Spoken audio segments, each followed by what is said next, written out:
vous êtes armés et dangereux. Soyez alerte, soyez vivants. Dieu, je vais entrer là-dedans et je vais recevoir.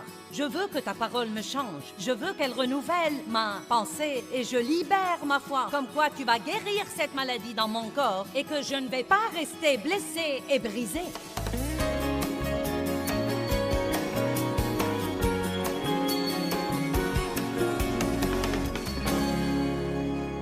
Nous sommes dans une guerre, mais nous ne devrions jamais être si insensés pour penser que Dieu ne nous a pas laissés équipés.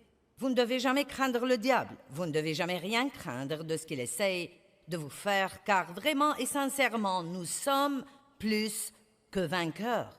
Au beau milieu de ce que vous endurez en ce moment, vous ne devez pas croire que vous êtes la queue de quoi que ce soit, car la Bible dit que vous êtes la tête et non la queue, en haut et jamais en bas. Vous dites, eh bien, ce n'est pas ce que je sens. Vous ne devez pas suivre vos sentiments. Tenez-vous ferme dans la parole de Dieu et dites, la Bible dit que même au beau milieu de mes batailles, je suis plus que vainqueur par celui qui m'aime. Au beau milieu de vos batailles, n'oubliez jamais que Dieu vous aime profondément, énormément, et qu'il a un très bon plan pour votre vie. Il y a des personnes ici ce soir, vous devez prendre ceci et vous devez l'avaler. Ne le laissez pas voler par-dessus votre tête. Vous avez des choses qui se passent, vous êtes blessé, vous avez des problèmes, vous faites face à des choses, et vous savez, peut-être que vous êtes venu ici ce soir avec l'espoir que je vous remontrerai le moral, et je crois que je peux faire ça. Je crois que je peux vous équiper et que vous arriverez par la parole de Dieu au point où vous ne serez pas toujours celui qui doit être encouragé, mais celui qui encourage les autres. La seule raison pour laquelle nous déprimons tellement quand nous avons des problèmes, c'est que nous craignons de ne jamais pouvoir nous en débarrasser. Nous craignons de ne pas avoir ce que nous voulons dans la vie ou de devoir attendre beaucoup plus longtemps que nous ne croyons que nous pouvons attendre.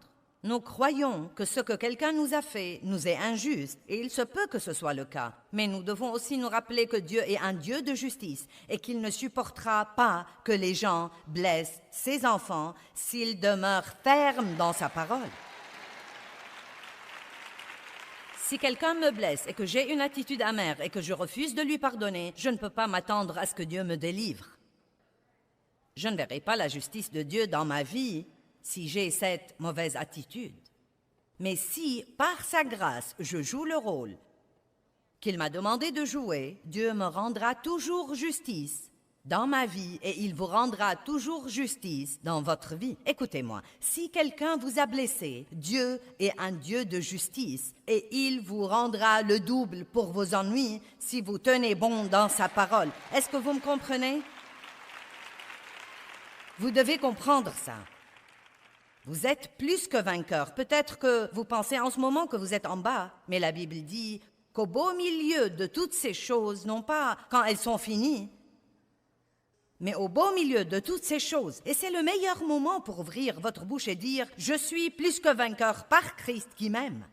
As-tu entendu ça, diable? Je suis plus que vainqueur par Christ qui m'aime. La tête et non la queue, en haut et jamais en bas. Je prêterai à beaucoup de nations et je ne m'emprunterai pas. Un chrétien doit être sur ses gardes, doit vivre sur ses gardes.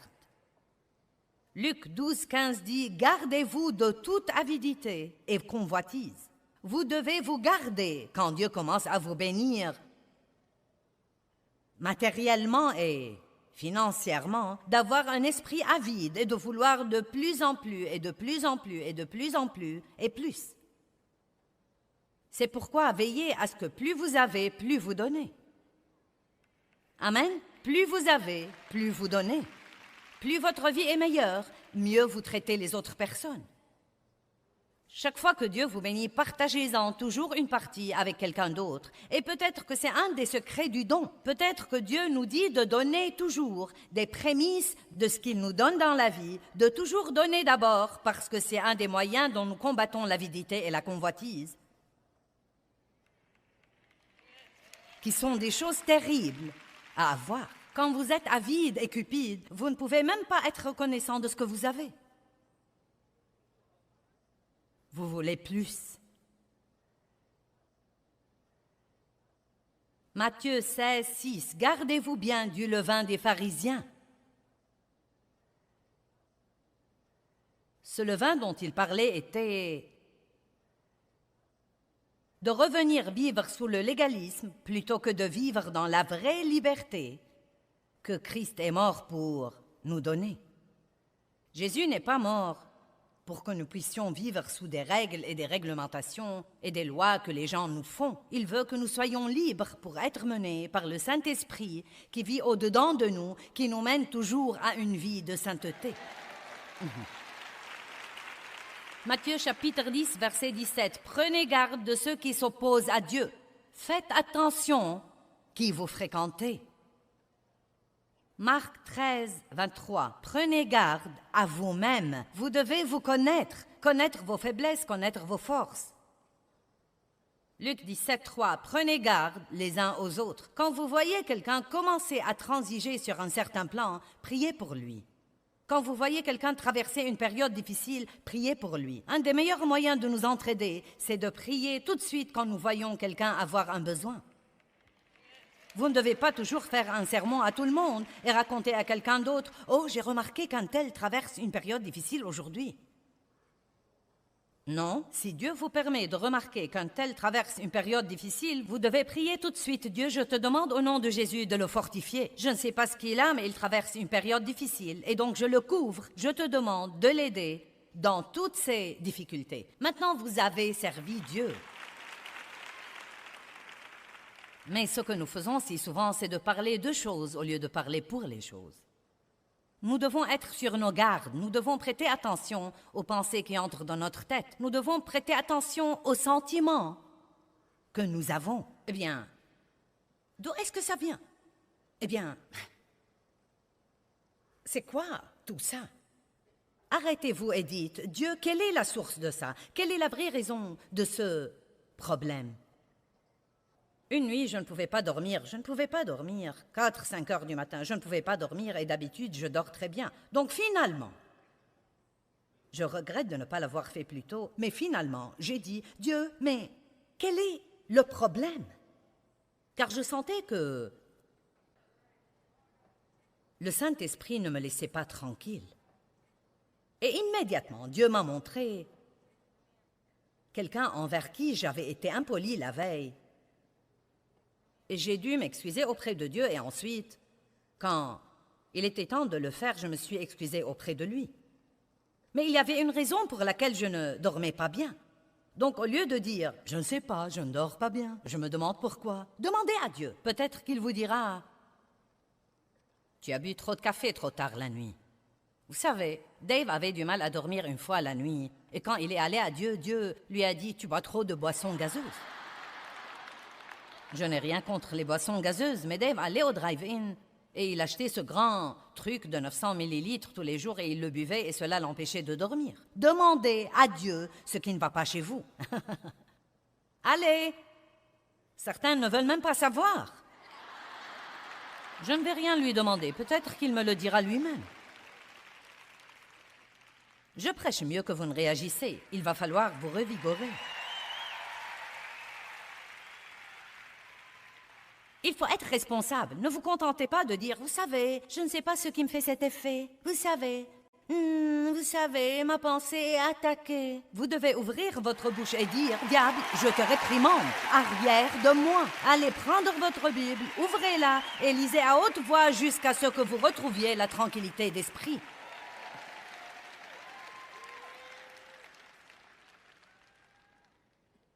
Parce que ça marchera si vous faites ça. J'étais blessée une fois et j'étais vraiment fâchée contre Dave. Et quand vous êtes fâché contre quelqu'un, vous n'entrez pas dans la pièce où il est. Quand il entre dans la pièce où vous êtes, tout s'embrouille et vous êtes comme... Vous ne lui parlez pas, vous ne dites rien. Vous n'êtes pas prêt de faire pour lui ce que vous faisiez normalement. D'habitude, si vous alliez apporter quelque chose à boire, vous lui apportiez quelque chose, mais pas maintenant. Non, je ne vais rien faire pour toi. Vous voyez, j'ai appris après une bonne trentaine d'années dans la parole que ça ne marche pas dans l'économie du royaume. Tout ce que je faisais, c'était d'ouvrir une porte au diable. La Bible dit que le soleil ne se couche pas sur votre colère. Ne donnez pas une opportunité au diable. Ne lui donnez pas accès. Mais je me sens si fâchée et je me sens si blessée. Nous commençons à jouer le jeu du blâme. Vous ne devez jamais vous inquiéter de ce que quelqu'un d'autre fait ou ne fait pas. Nous ne sommes responsables que de notre rôle. Vous ne m'avez pas entendu.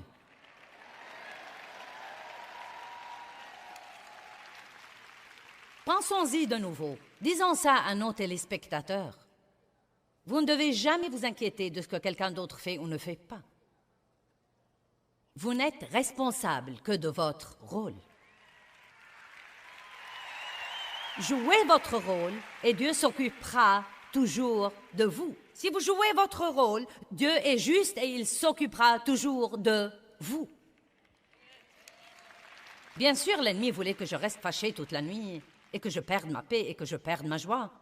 Mais j'ai pris ma Bible et je suis entrée dans ma pièce qui était mon bureau à l'époque. Je me suis couchée sur le plancher. Je me suis mise face contre terre.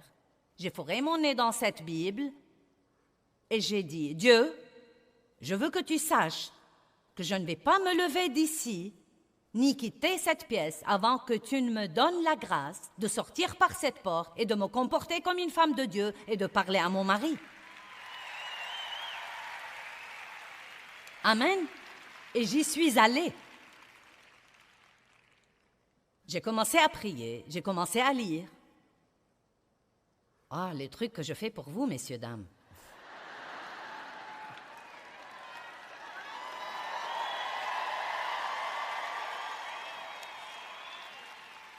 Vous ne devez pas dire « Je regrette de me sentir comme ça, mais... Dieu, aide-moi à ne pas me sentir comme ça. » Non, je veux que vous ayez le feu sacré au-dedans de vous ce week-end. Dieu vous a amené ici pour que je puisse attiser ce feu. Attiser ces braises qui sont peut-être sur le point de mourir ou de s'éteindre. Eh bien, c'est si dur. Arrêtez de dire ça, s'il vous plaît.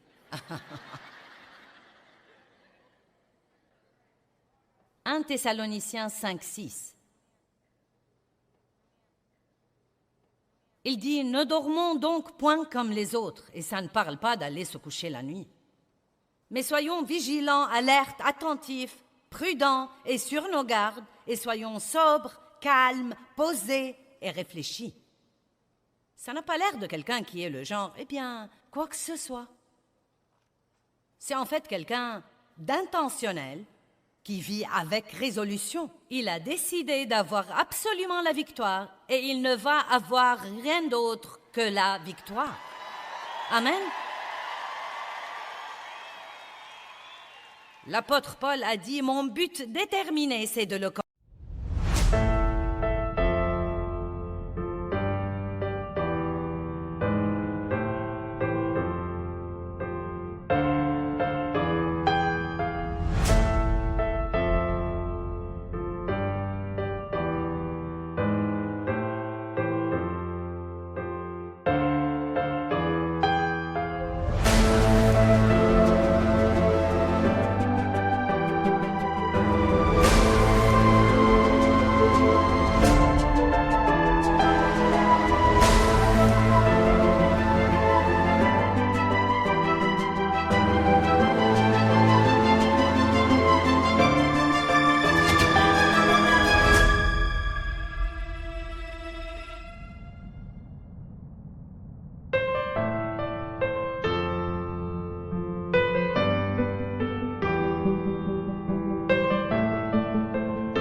je connaissais Dieu comme tu le connais. Non, vous devez être déterminé. Assez déterminé pour aller vous coucher la nuit, pour vous lever le matin, aller passer ce temps avec Dieu et le connaître plus. Est-ce que quelqu'un sent une douce chaleur l'envahir au moins?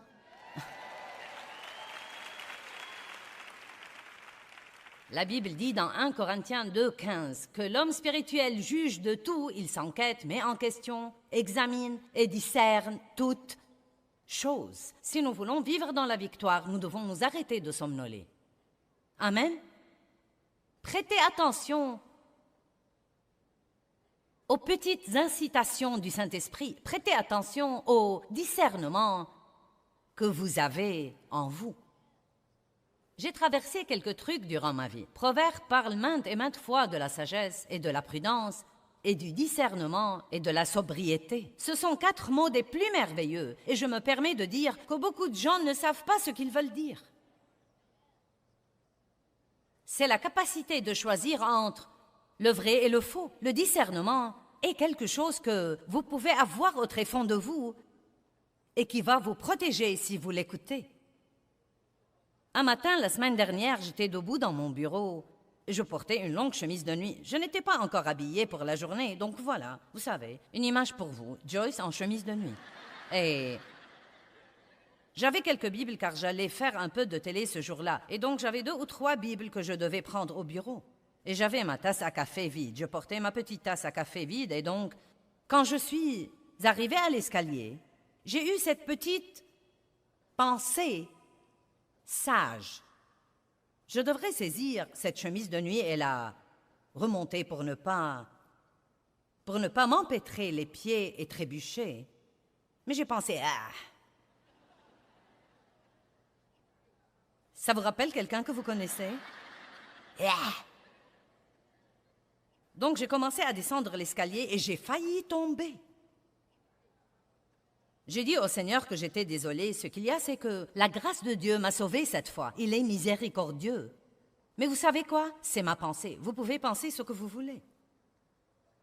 Je ne descendrai plus jamais ces escaliers sans remonter cette chemise de nuit si je la portais. Parce que je crois que maintenant que je sais et que j'ai vu la miséricorde de Dieu, si je continue à faire quelque chose,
tuyau, à ce moment-là, je risque, et si je tombe, à ce moment-là, ce ne sera pas Dieu qui dit « Tu ne m'as pas écouté, je vais donc te faire tomber de l'escalier. » Mais quand nous n'écoutons pas Dieu et que nous savons que nous n'écoutons pas Dieu, quand vous ne savez pas est une chose, mais quand vous savez en est une autre. Si nous n'écoutons pas Dieu, ce que nous faisons à ce moment-là, c'est de sortir ici, en dehors de sa protection, là où nous sommes à découvert devant l'ennemi. Nous disons toujours « Je sais que je ne devrais pas faire ça, mais... » Je sais que je devrais faire ça, mais... Je sais que je devrais aller me coucher, mais... Demain, quand vous serez fatigué, ce n'est pas la faute de Dieu. Ce n'est pas la faute du diable, c'est votre faute.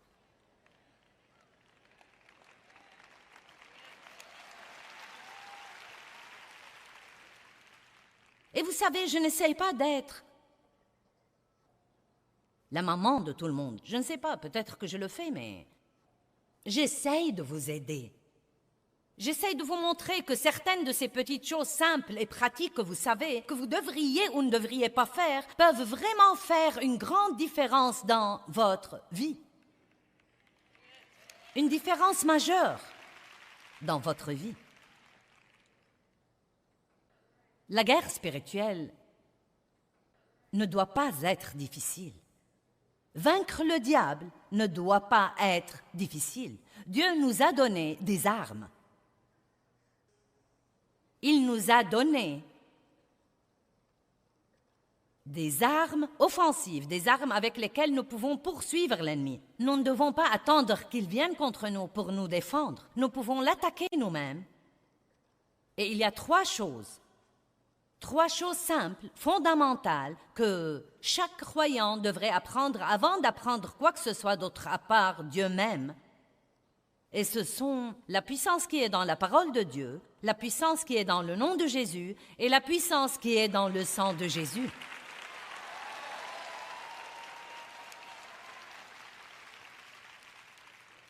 Ces trois armes sont offensives. Nous pouvons les utiliser pour poursuivre le diable agressivement. Arrière de moi, Satan. Au nom de Jésus, arrière de moi. Quand le diable nous attaque, ou simplement pour le garder à sa place, c'est-à-dire sous nos pieds.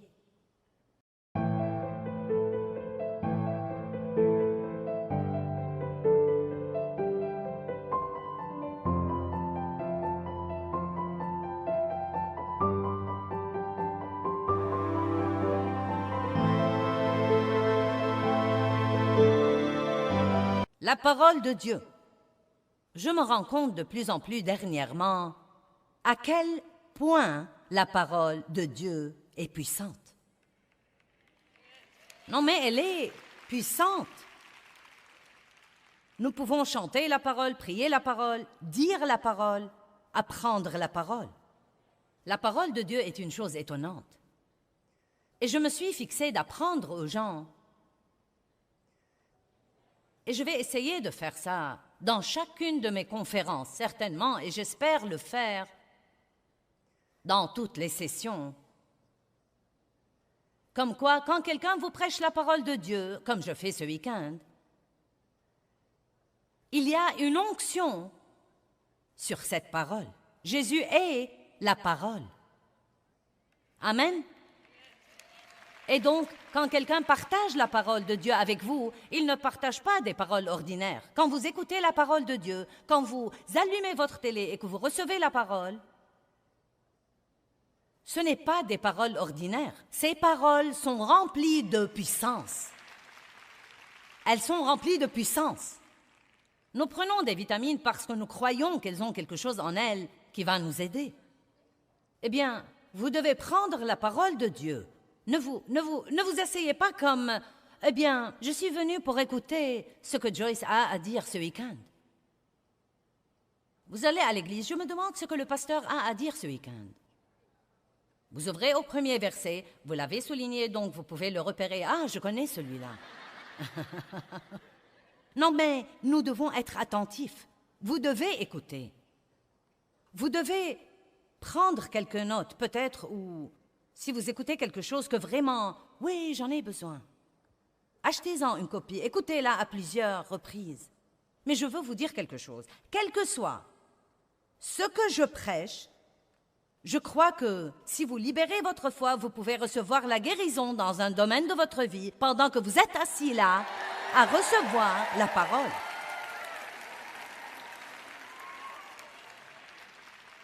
Quand vous êtes assis sous la louange jointe et l'adoration qui est remplie de la parole, vous pouvez recevoir la guérison. Vous pouvez recevoir la guérison physique, vous pouvez être guéri de la maladie. Psaume 107, 20, il envoie sa parole vivante et les guérit. Et les guérit. Votre cœur brisé peut être guéri pendant la louange et l'adoration.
Votre âme blessée peut être guérie pendant que je prêche la parole. Votre pensée peut être guérie. Vos émotions peuvent être guéries.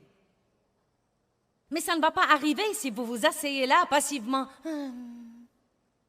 Vous dites, eh bien, que suis-je censé faire? Libérez votre foi. Soyez alerte, soyez vivant. Dieu, je vais entrer là-dedans et je vais recevoir. Je veux que ta parole me change. Je veux qu'elle renouvelle ma pensée et je libère ma foi en ce moment, comme quoi tu vas guérir cette maladie dans mon corps et que je ne vais pas rester blessé et brisé.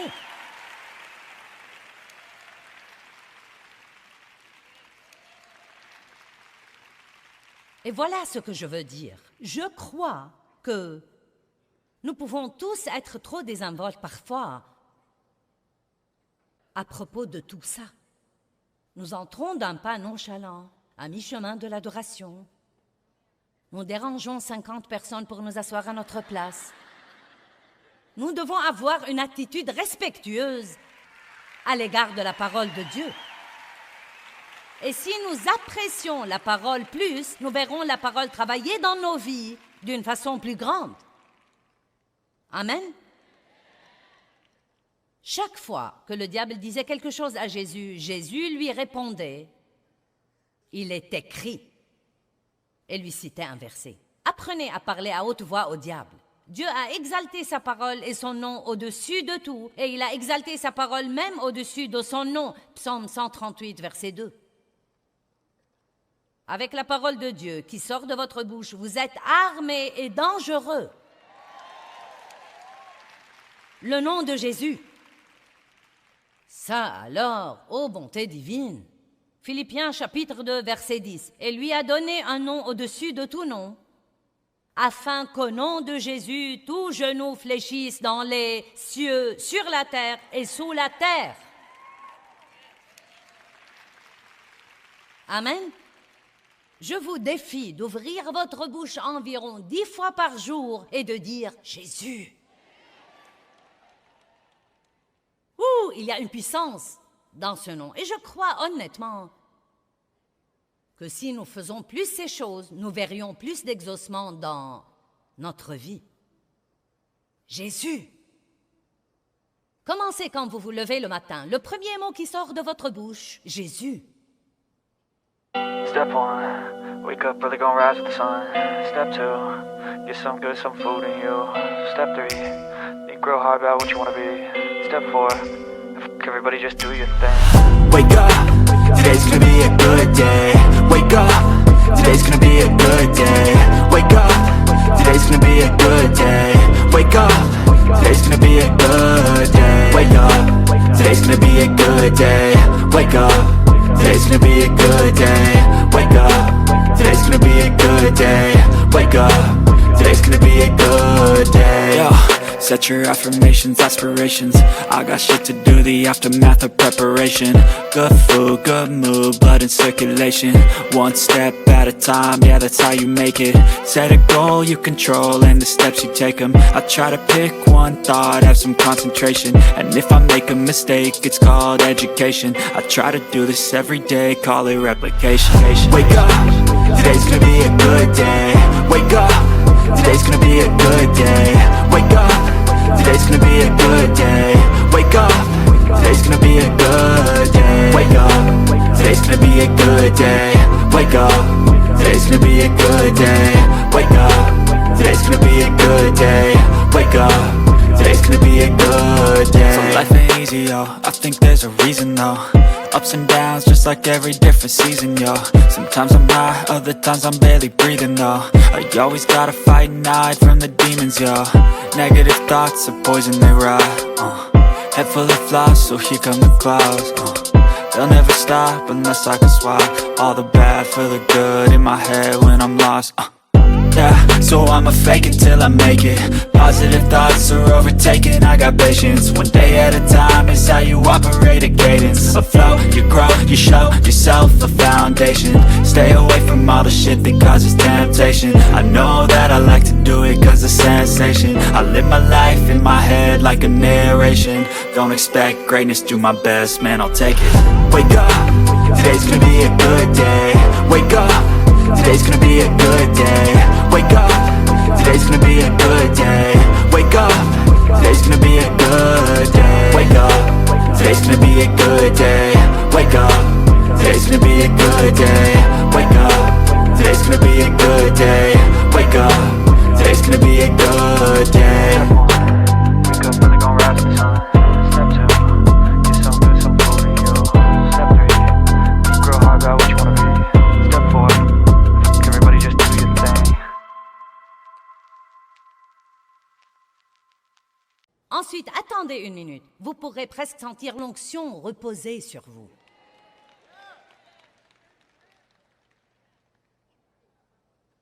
Vous savez, nous apprenons de la parole de Dieu que ce nom qui lui a été donné et qui nous a été donné maintenant, ce même nom, nous avons une procuration pour l'utiliser. Vous pouvez utiliser ce nom.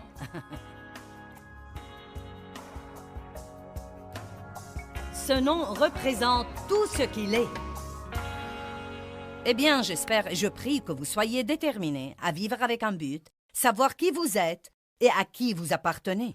Je vous encourage à être sur vos gardes parce que nous sommes en guerre. Toutefois, nous avons tout ce dont nous avons besoin, nous avons tout l'équipement spirituel dont nous avons besoin pour gagner cette guerre.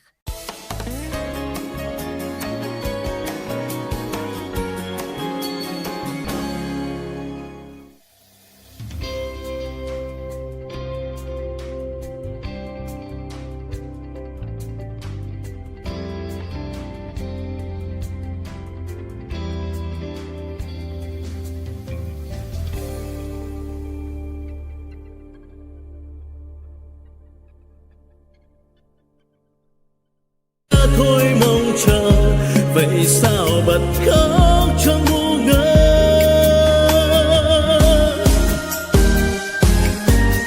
Vẫn thế đây bao lâu nay em không hay, chỉ một mình anh ngồi khóc. Nước mắt đây riêng nơi đây em không hay, sự thật là anh nhớ em. Người giờ đã xa, lời hẹn